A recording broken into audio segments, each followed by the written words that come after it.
Hello friends, வணக்கம். Welcome back to my channel. இன்றைக்கி நம்ம கேரட் பியூரி எப்படி செய்கிறதுன்னு பார்க்கலாம்.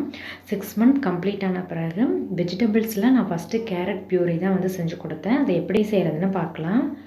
ஒரு கேரட் எடுத்துகிட்டு நல்லா கழுவி எடுத்துக்கலாம். அதோட தோலை ரிமூவ் பண்ணிவிட்டு 2 எண்டையும் கட் பண்ணிக்கலாம். இப்போ சின்ன சின்ன பீஸாக கட் பண்ணிவிட்டு ஒரு பவுலில் எடுத்து வச்சுக்கலாம். நீங்கள் இதை அப்படியே ஒரு பாத்திரத்தில் சேர்த்துட்டு மூழ்கிற அளவுக்கு தண்ணி சேர்த்தும் நீங்கள் அதை வேக வைக்கலாம். இல்லைனா இட்லி பாத்திரத்தில் தண்ணி சேர்த்துட்டு இட்லி தட்டில் இதை எடுத்து வச்சும் ஆவியில் வேக வச்சுக்கலாம். நான் ஒரு கடாயில் தண்ணி ஆட் பண்ணிவிட்டு அதில் அந்த ரேக்கை வச்சுட்டு அது மேலே இந்த பவுலை வச்சு நான் வேக வைக்க போகிறேன். நீங்கள் இந்த 3 மெத்தடில் எந்த மெத்தடில் வேணாலும் வேக வச்சுக்கலாம். இப்போ ஒரு கடாயில் தண்ணி சேர்த்துட்டு நீங்கள் கடாயில் டைரெக்டாக தண்ணி ஆட் பண்ணி வேக வைக்கிறீங்கன்னா நல்லா மூழ்கிற அளவுக்கு தண்ணி சேர்த்துட்டு அந்த தண்ணியை கீழே ஊற்றாமல் அந்த தண்ணியையும் அரைக்கும் போது சேர்த்து அரைச்சிக்குங்க. இப்போ இதை அப்படியே மூடி வச்சு மீடியம் ஹீட்டில் வச்சு ஒரு 10 நிமிஷம் வேக வச்சுக்கலாம். கேரட் நல்லா சாஃப்ட் ஆகிற வரைக்கும் நம்ம வேக வச்சுக்கலாம். இடையில ஓப்பன் பண்ணி நீங்கள் செக் பண்ணிக்கலாம். இப்போ ஒரு 10 நிமிஷம் ஆயிடுச்சு. இப்போ ஓப்பன் பண்ணி பார்க்கலாம்.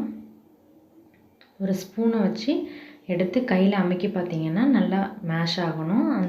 அது வரைக்கும் நல்லா வேக வச்சுக்கலாம். இப்போ இதை நல்லா ஆற வச்சுக்கலாம். ஆறுனதும் நம்ம மிக்சர் ஜாரில் சேர்த்துட்டு அரைச்சிக்கலாம். இப்போ நல்லா ஆறிடுச்சு. இப்போ நம்ம மிக்சர் ஜாரில் சேர்த்துட்டு ஃபஸ்ட்டு தண்ணி எதுவும் சேர்க்காமல் அரைச்சி எடுத்துகிட்டு வந்துடலாம்.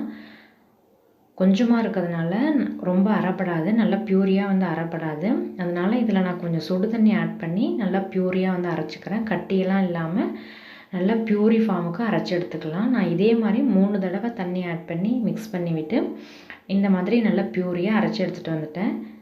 நீங்கள் தண்ணி ஊற்றி வேக வச்சு அரைக்கிறீங்கன்னா அரைக்கும் போது அந்த வேக வச்சுருக்கோம்ல தண்ணி, அந்த தண்ணியை சேர்த்தே நீங்கள் அரைச்சிக்கலாம். கட்டியெல்லாம் இல்லாமல் இந்த மாதிரி நல்லா அரைச்சி எடுத்துக்கோங்க. எந்த கட்டியும் இருக்கக்கூடாது.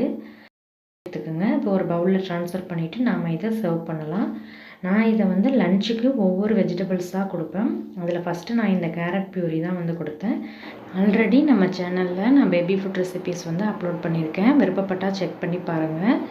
இந்த வீடியோ யூஸ்ஃபுல்லாக இருந்தால் லைக் பண்ணி ஷேர் பண்ணிவிட்டு சப்ஸ்கிரைப் பண்ணி பெல் ஐக்கானை கிளிக் பண்ணி ஆளுங்கிற ஆப்ஷனை கிளிக் பண்ணி வச்சுக்கோங்க.